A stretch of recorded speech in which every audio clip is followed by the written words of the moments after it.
sholat menolak bala. Ada apa di bulan Safar? Di bulan Safar ini Allah turunkan yang namanya cobaan bala untuk sebagai makhluknya ujian bagi Allah. Apa kata Allah dalam Al-Quran? Asiban nasu ayyutraku amana lahum la yuftanun. Tahu enggak? Tahu enggak? Enggak. Udah dengerin aja dah. Iya.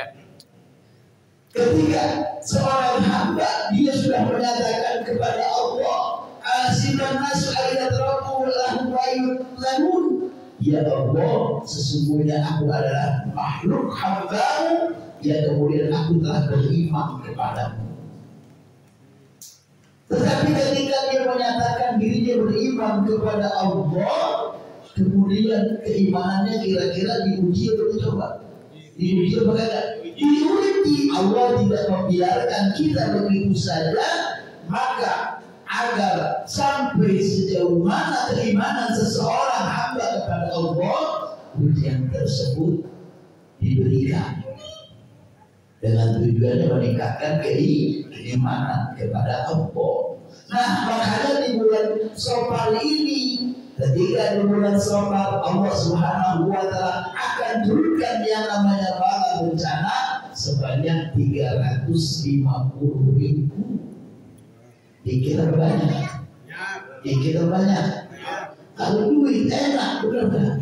Apalagi di malam, ketua lagi bingung konsumsi kagak ada. Dapat tuh 305.000. Waduh, urusannya makan bakso kita ini. Haji Amir nomor 1 pesen duluan. 350.000 itu bukan segala sesuatu, tetapi Allah berikan namanya cobaan bala. Kemudian cobaan tersebut bermacam-macam. Ada yang namanya penyakit, ada yang tentunya segala sesuatu persoalan dalam kehidupan kita. Ada lagi yang rasanya pusing, agak punya duit. Ada yang begitu. Ada nggak? Kalau ada ngomong aja sama Ibrahim, insya Allah dikasih. Ngomong doang.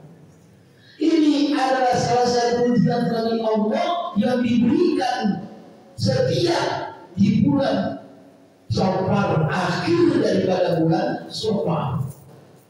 Beruntung malam hari ini dalam rangkaian istiqomah kita, tadi kita sudah mengawali baca surat Al-Fatihah, kemudian baca surah Yasin, zikir, tahlil, tahmid dan doa. Mudah-mudahan itu semua bisa menghindarkan yang namanya bala. Amin. Kita dihindarkan oleh Allah dari bencana dalam kehidupan kita. Kira-kira kemarin ada nggak contoh barangnya? Ada. Diperingatkan kita nggak kemarin? Ada. Ada apa? Gempa. Ada apa? Kemarin katanya ada gempa. Ini sudah salah satu ciri tanda mengingatkan buat kita. Paling tidak Allah mengingatkan, hei manusia, ini bulan Safar terakhir, maka sesungguhnya akan uji dengan aku turunkan yang namanya bala bencana. Tetapi alhamdulillah kita, terutama alhamdulillah di Pulau Jawa ini, masih banyak orang-orang yang berzikir kepada Allah. Alhamdulillah. Masih banyak orang yang beribadah kepada Allah. Masih orang yang bermohon ampun kepada Allah. Maka sesungguhnya bala itu diangkat kemudian. Alhamdulillah. Pengajian kita biar sedikit 1.000, 2.000, 3.000 masih ada impaknya. Amin. Dan dikatakan as-sholatu tatba'ul bala, sesungguhnya sholatmu maka dengan sholatmu tersebut bisa mengangkat yang namanya balanya Allah. Ya tidak antar keceng lewat 1.000, 2.000. Ibadallah rija'allah agithuna bihadrillah wa turdu'aunana lillah sanaqah bifadlillah. Terus begitu diceburi duitnya rokaman bunyi penting bunyi. Nah itu 2.000-an tuh pasti itu. Tetapi ketika kita sholat ridho ikhlas karena Allah, maka itu pun tidak dilihat besar kecilnya, tapi keikhlasan keridhoannya. Bahkan alhamdulillah. Di hari jamaah dia datang melangkahkan kaki melaksanakan istiqomah, maka di situ ada keridhaan dari Allah. Malaikat diutus. Kemudian ketika malaikat tersebut, selama dia bisa duduk di pengajian sampai dia jalan lagi balik ke rumah, maka istighfarnya tidak putus-putus. Makanya alhamdulillah kalau saya lihat di jamaahnya luar biasa. Ini kalau pegang tasbih saya yakin ya kalau pakai putus-putus ini. Putus. Iya. Ya kalau pegang tasbih berantakan. Jemaah yang dirahmati dan dimuliakan Allah Subhanahu wa taala. Bahkan di sini tadi sudah kita baca, "May yahdihillahu fa huwa muhtadi wa huwa yudlil falan tajid lahu waliyyan mursyida." Barang siapa yang diberi petunjuk oleh Allah, maka dia akan mendapat petunjuk dengan kebaikan tersebut. Dan barang siapa yang perbuatannya tersebut kebaikan, maka dia akan mendapat diberikan pertolongan oleh Allah. Kita nggak tahu apakah lantaran di gang subur ini di Kemandoran sini ada majelis obatan nasuha. Kemarin gempa nggak terasa. Kalian terasa apa enggak? Kalau saya sih enggak. Mungkin kalau yang lagi goyang tambah terasa kali. Benar nggak? Alhamdulillah orang ribut-ribut ada gempa. Saya bilang enggak ada. Memang kita lagi nonton bola agak berasa. Alhamdulillah. Ini adalah salah satu peringatan buat kita. Bahkan ketika yang namanya di bulan Safar ini, maka banyak-banyaklah kita baca yang namanya doa qolak. Allahumma inna nas'aluka, ya Allah selamatkanlah dari bala. Allahumma inna na'udzubika min jahdil bala wa darris syaqa wa usulqad wa samanatil a'da minal bala ma na'lam wa ma na'lam bi rahmatika ya arhamar rahimin. Kemudian juga mana lagi disunahkan kita banyak-banyak baca doa sayyidil istighfar. Allahumma anta rabbi la ilaha illa anta khalaqtani wa ana abduka wa ana ala ahdika wa wasdika masnaqtu a'udzu bika min syarri ma sana'tu a'udzu min ni'matika alayya wa a'udzu bi dzambi fa innaka tubu illa anta. Ini adalah pengakuan secara sejatinya kita selaku hamba Allah. Kita mohon kepada Allah, ya Allah, Engkaulah Tuhanku, tidak ada Tuhan yang berhak disembah melainkan Engkau ya Allah. Kira-kira apalah makanya? Apalah makanya? Insya Allah. Makanya itu dilazimkan, jangan ditinggalkan. Ada bagian-bagian tertentu ketika dikhususkan baca doa tersebut, maka disunahkan, dianjurkan baca doa tersebut di akhir bulan Syawal. Selesai Syawal, alhamdulillah, besok masuk yang namanya bulan Maulid Rabiul Awal. Ini jamaah yang dirahmati dan dimuliakan Allah Subhanahu wa taala. Mudah-mudahan tentunya dengan kegiatan yang kita laksanakan ini menjadi pengingat buat kita. Allah masihkan rahmat, Allah memberikan hidayah kepada kita dalam rangka kita melakukan kebaikan. Bahkan ketika kita sudah dulu hadir di sini tanpa sengaja, kita mendoakan orang-orang tua kita, doain guru-guru kita, saudara kita. Kenapa? Karena memang inilah yang dibutuhkan ketika saudara keluarga kita yang malam hari ini, yang hari ini sudah di alam kubur. Jemaah yang dirahmati dan dimuliakan Allah Subhanahu wa taala. Bahkan yang kemudian kita membiasakan yang namanya lidah kita.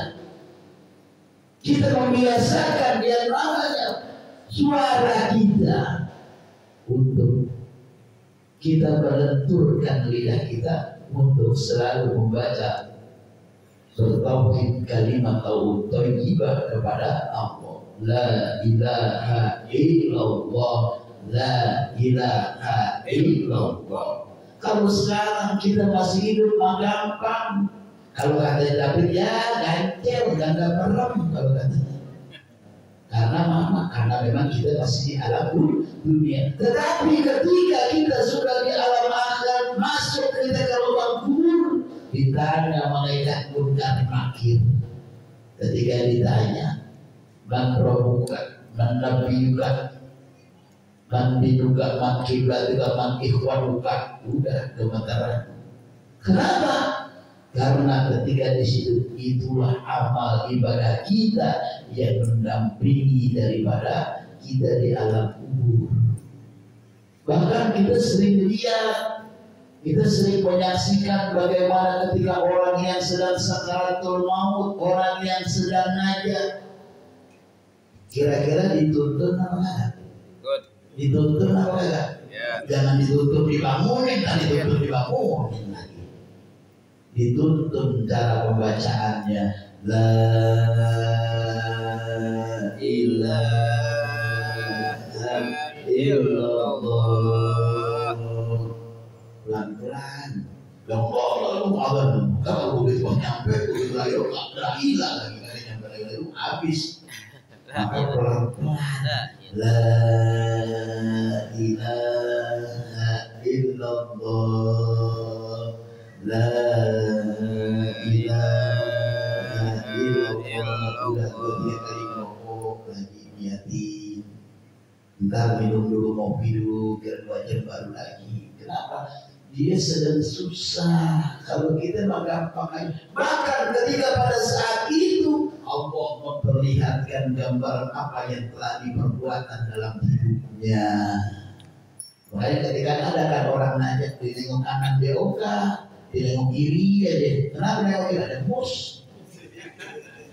Yang kanan ada jamir, dia takut jamus gitu. Dia malah yang dirahmati dan dimuliakan Allah Subhanahu wa Ta'ala. Ada sedikit kisah dikisahkan oleh Nabi Allah Isa alaihissalam. Bagaimana ketika orang diuji oleh Allah, dipertemukan dengan Nabi Isa, diuji masalah hati keserakahannya dalam kehidupan. Boleh cerita kan? Boleh cerita kan?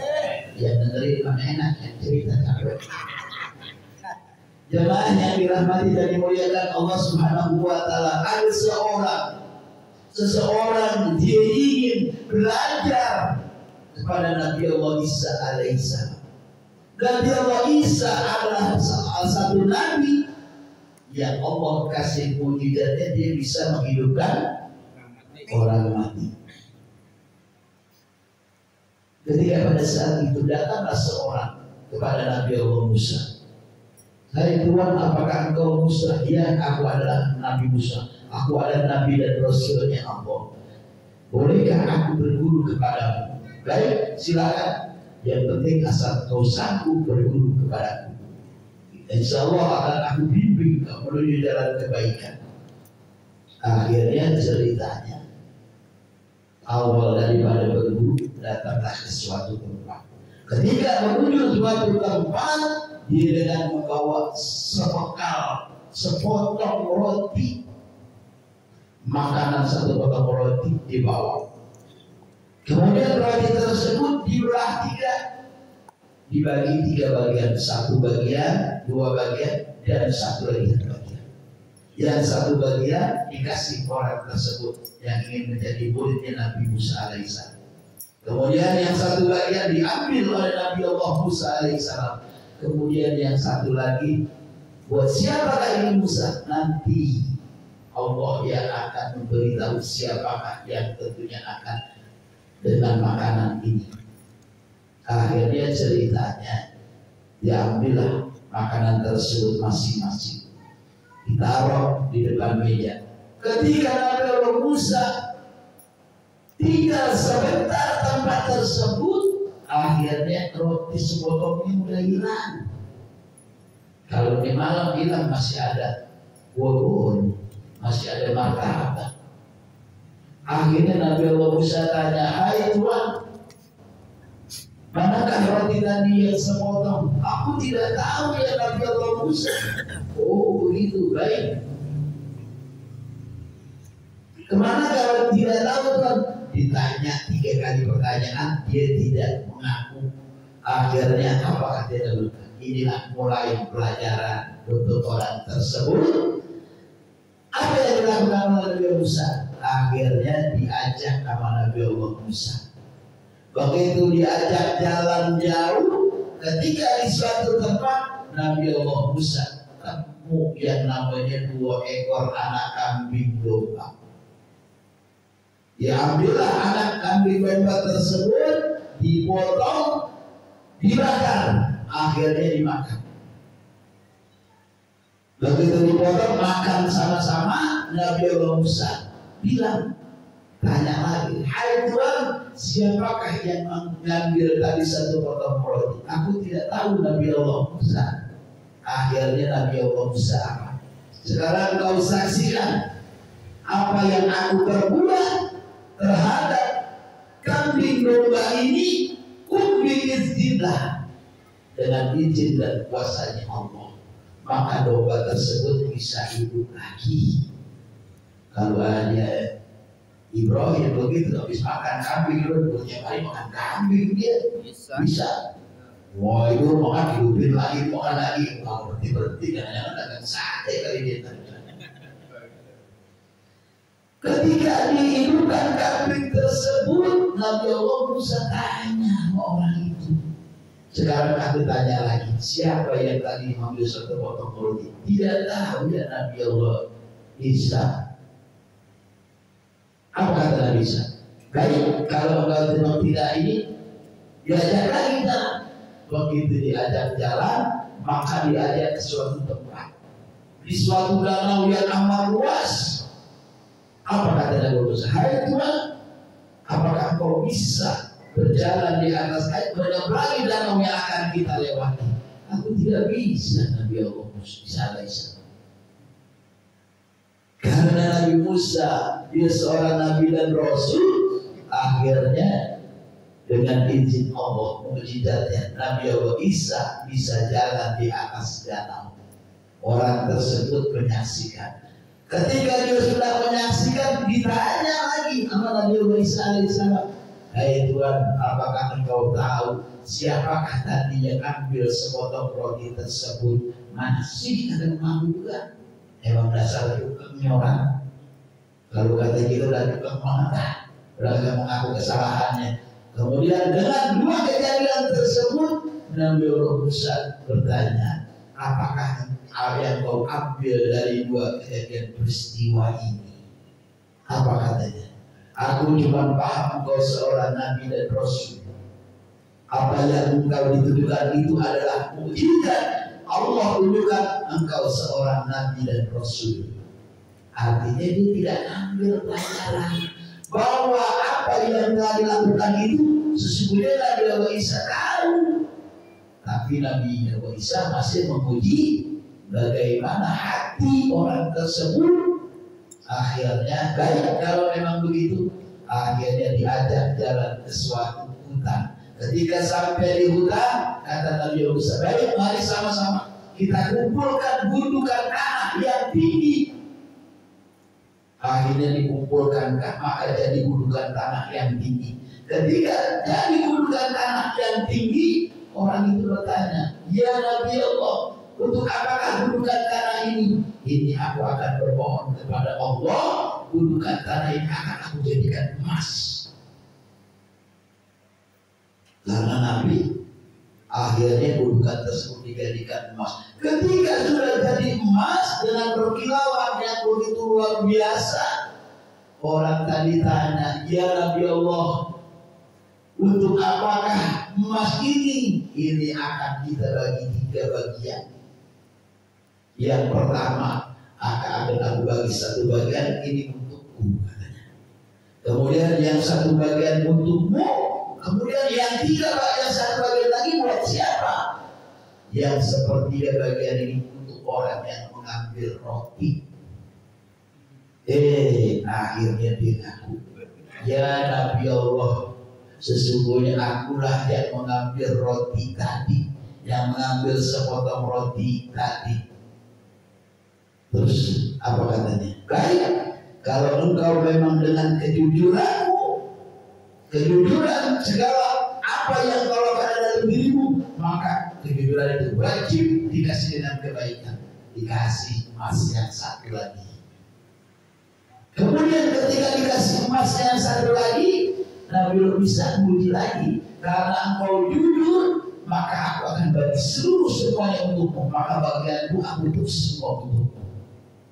Nah, di sini dia nggak paham.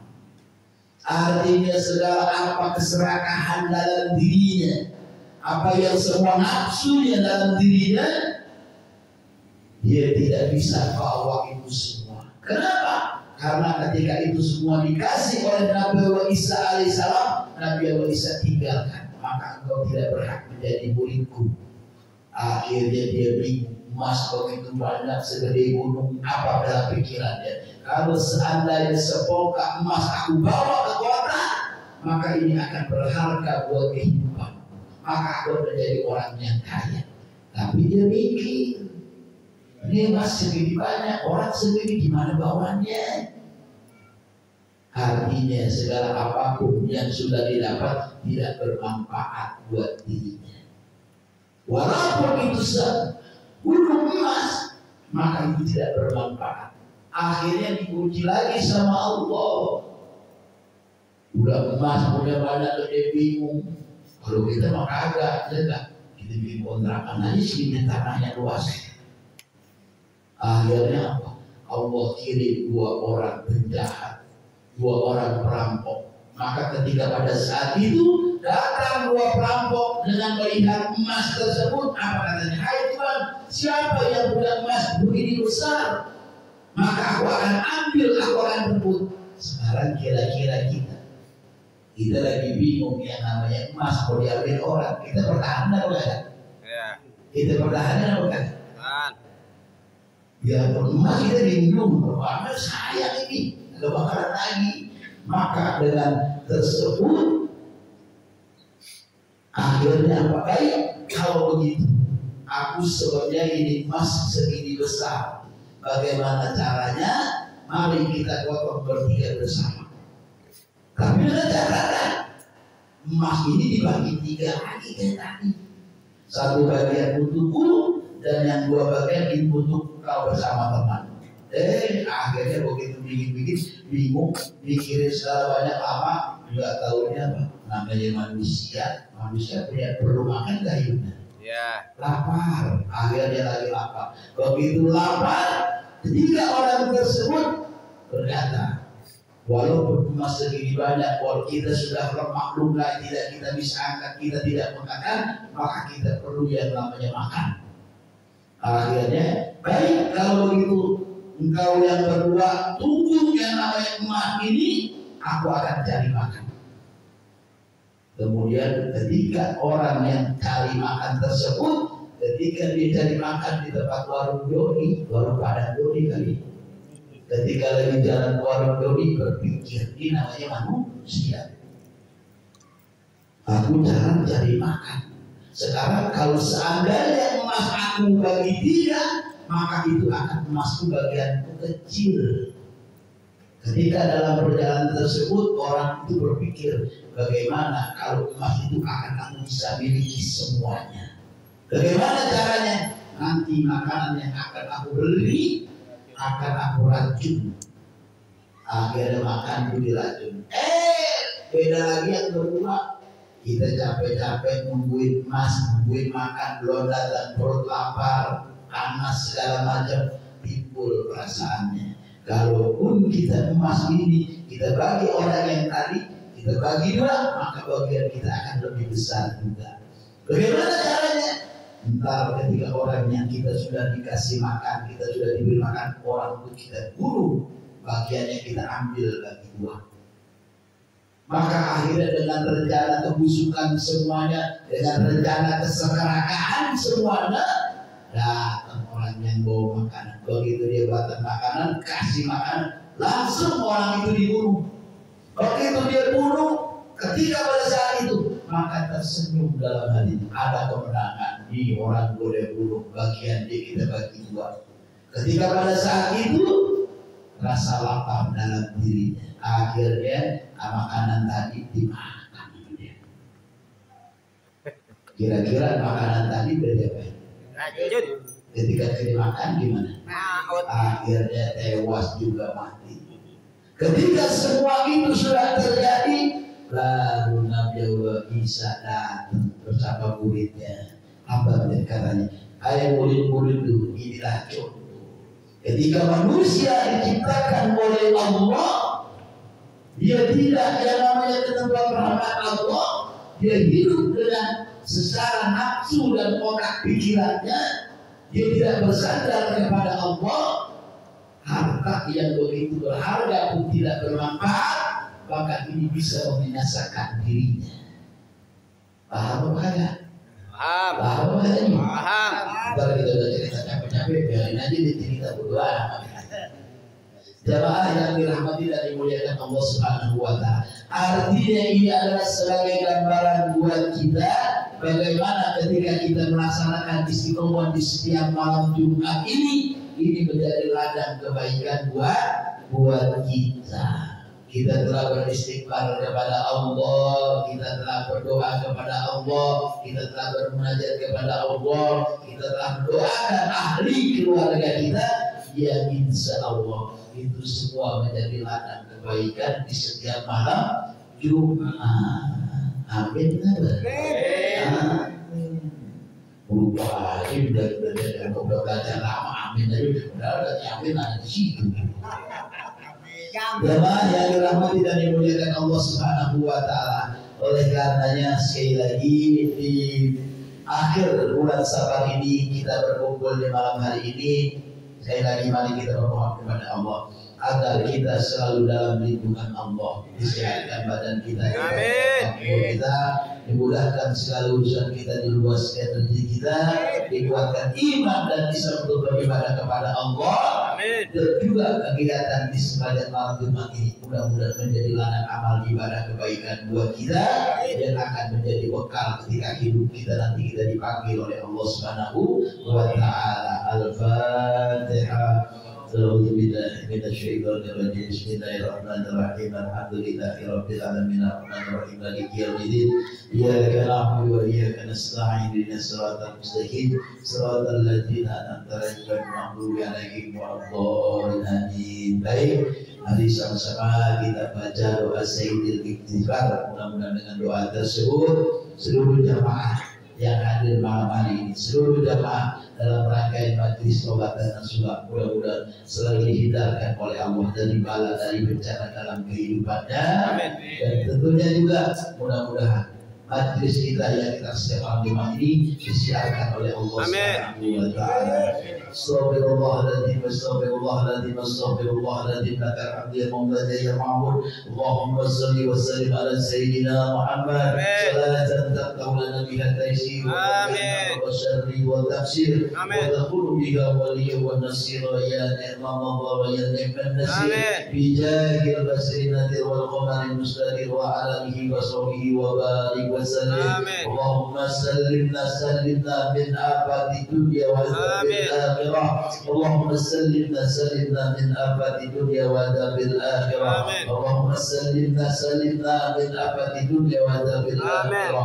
اللهم اغفر لنا ذنوبنا ولوالدينا وارحمهما كما ربونا صغارا ولجميع المسلمين والمسلمات والمؤمنين والمؤمنات الأحياء منهم والأموات وترحم بيننا وبينهم بالخيرات.